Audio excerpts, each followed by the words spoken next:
प्रथम को हुआ प्यार राध्या से। जब प्रथम राध्या के हाथों से बासी रोटी खाता है, उसके बाद प्रथम के दिल में राध्या के लिए जगह बन जाता है। प्रथम खुश होकर के राध्या को गले लगा लेता है। लेकिन अब राध्या के ऊपर एक नई मुसीबत आ गई है, क्योंकि उर्मी ने जो वीडियो बनाई थी वह वीडियो ले जाकर के दादी को दिखाती है। दादी वीडियो देखने के बाद गुस्सा तो हो जाती है, लेकिन इस बार प्रथम देगा, राध्या का साथ बचाएगा। दादी के गुस्से से राध्या को आधी रात का समय था। मित्तल भवन में गहरी नींद और सन्नाटा पसरा हुआ था। दीवार घड़ी की टिक टिक और बाहर चलती हवाओं की सरसराहट के अलावा कोई आवाज नहीं थी। लेकिन प्रथम का मन अशांत था। उसका पेट खाली था और भूख ने उसे चैन से सोने नहीं दिया। वह करवटें बदलता रहा और आखिरकार बिस्तर से उठकर धीरे धीरे कमरे का दरवाजा खोल दिया। सीढ़ियों से उतरते हुए उसने चारों ओर देखा कि कोई उसे देख तो नहीं रहा। वह सीधे किचन में पहुंचा। वहां जाकर उसने सबसे पहले फ्रिज खोला। ठंडी हवा चेहरे पर पड़ी और आंखें अंदर झांकने लगीं। लेकिन अंदर निराशा थी। एक कोने में खराब हो चुकी सब्जियां, जला हुआ दूध और सूखी बासी रोटियां। उसने बारी बारी से हर डिब्बा खोला, मगर खाने लायक कुछ भी नहीं था। प्रथम कुर्सी पर बैठ गया और थककर सिर पकड़ लिया। इतने बड़े घर में भी आधी रात को खाने को कुछ न मिलना उसे खटक रहा था।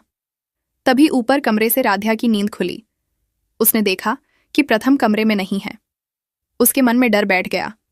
उसने सोचा कि इतनी रात को वे कहाँ चले गए। वह धीरे धीरे कदम रखते हुए नीचे आई और किचन के दरवाजे पर पहुंची। उसकी नजर प्रथम पर पड़ी, जो बेचैनी से खाने की तलाश कर रहा था। राध्या का दिल भर आया। वह धीमी आवाज में बोली, प्रथम जी, आपको भूख लगी है? प्रथम ने चौंक कर उसकी तरफ देखा और थोड़ा झेंपते हुए कहा, हाँ, नींद नहीं आ रही थी, सोचा कुछ खा लूं, लेकिन यहां तो सब खराब है। राध्या ने एक पल सोचा और फिर मुस्कुराने की कोशिश करते हुए बोली, तो आप हमसे क्यों नहीं बोले? मैं आपको बना देती हूं। प्रथम के मन में सवाल उठा कि यह कैसे बनाएगी, इसे तो गैस जलाने से भी डर लगता है। मगर राध्या ने उसकी आंखों का संदेह पढ़ लिया। उसने बिना देर किए फ्रिज से बासी रोटियां निकालीं, तवा चढ़ाया और हल्का पानी छिड़ककर रोटियों को नरम किया। फिर थोड़ा घी लगाया। जैसे ही तवे पर रोटियां सिकने लगीं, किचन में एक सौंधी खुशबू फैल गई। प्रथम उसकी हर हरकत देख रहा था। उसे विश्वास ही नहीं हो रहा था कि यह वही राध्या है जो गैस से डरती थी। प्लेट में रोटी रखकर राध्या उसके पास आई और बोली, लीजिए, ताज़ा तो नहीं है, लेकिन खाने से फायदा होगा। प्रथम ने पहला निवाला लिया। स्वाद साधारण था, मगर उसे महसूस हुआ जैसे सुकून उसके भीतर उतर गया हो। उसकी नजरें राध्या के चेहरे से हट नहीं रही थीं। राध्या के चेहरे पर हल्की मुस्कान और आंखों में चमक थी, जैसे उसने कोई बड़ी जीत हासिल की हो। लेकिन यह पल ज्यादा देर तक शांत नहीं रहा। किचन के बाहर उर्मी खड़ी थी। उसके चेहरे पर चालाक मुस्कान थी और हाथ में मोबाइल। उसने सब कुछ रिकॉर्ड कर लिया। उसने धीरे से कहा, अब मजा आएगा जब दादी को यह वीडियो दिखेगा। उर्मी सीधे दादी के कमरे में पहुंची। दादी गहरी नींद में थीं। उर्मी ने उन्हें जगाया और फोन आगे करके बोली, दादी माँ, देखिए, आपकी बहू आधी रात को आपके पोते को बासी खाना खिला रही है। यही है उसकी सेवा। दादी ने वीडियो देखा और गुस्से से कांप उठीं। इसकी इतनी हिम्मत, मेरे पोते को बासी खाना? वे तमतमाती हुई बिस्तर से उठीं और सीधा किचन की तरफ बढ़ीं। राध्या उस वक्त प्रथम को अपने हाथों से रोटी खिला रही थी। तभी दादी की आवाज गूंजी, राध्या! दोनों चौंक गए।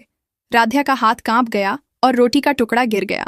दादी क्रोध से बोली, तुम्हारी औकात कैसे हुई मेरे पोते को बासी रोटी खिलाने की? राध्या घबराकर कांपती आवाज में बोली, मां जी, खाना सब खराब हो चुका था। प्रथम जी भूखे थे, मैं तो बस उनकी मदद करना चाह रही थी। प्रथम तुरंत बीच में बोला, दादी, गुस्सा मत होइए, मुझे भूख लगी थी और राध्या ने मेरी मदद की। मुझे कोई दिक्कत नहीं है। दादी और भड़क गईं, तुम्हें दिक्कत नहीं है, लेकिन मुझे है। यह लड़की धीरे धीरे तुम्हें अपने जाल में फंसा रही है। अब तो तुम मेरी भी बात नहीं मान रहे। राध्या की आंखों में आंसू भर आए। वह रोते हुए बोली, मैं तो सिर्फ अपना फर्ज निभा रही थी मां जी। मैं नहीं चाहती थी कि मेरे पति भूखे रह जाएं। उसी समय शोर सुनकर रजनी भी नीचे आई।